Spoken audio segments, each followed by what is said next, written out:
আমাদের এলাকায় জানাজা নামাজের পর সম্মিলিত মোনাজাত করা হয়, কিন্তু এখন অনেক আলেমগণ বলতেছেন এটা নাকি বিদআত। কোরআন ও হাদিসের আলোকে আপনার কাছে জানতে চাই, জানাজার নামাজটা হলো পুরাটাই দোয়া। সালাতুল জানাজা পুরোটাই কি?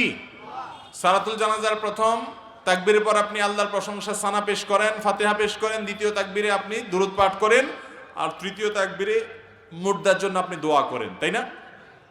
আল্লাহুম্মা ফির লানা লিহাইয়িনা ওয়া মাইয়িতিনা, মুর্দার জন্য দোয়া না এটা? তাহলে পুরো জানাজার নামাজটাই তো দোয়া। তো জানাজার নামাজের পরে আবার কিসের আলাদা করে দোয়া? নবী করিম সাল্লাল্লাহু আলাইহি সাল্লাম জানাজার নামাজের পরে আলাদা করে মুক্তাদিদেরকে নিয়ে, মুসল্লিদেরকে নিয়ে দোয়া করতেন বলে কোনো হাদিস দ্বারা প্রমাণিত হয় না। অতএব জানাজা নামাজ সালাম ফিরে ফেলছেন, শেষ, আলাদা কোনো দোয়া নেই।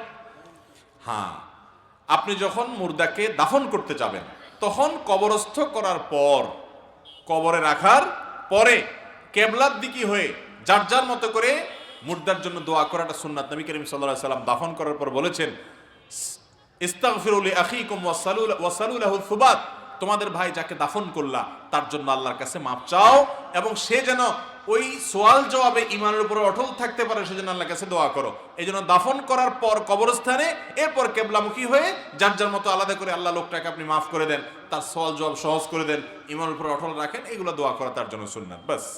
কিন্তু জানাজার পরে আলাদা কোনো দোয়া হাদিস দ্বারা প্রমাণিত নয়।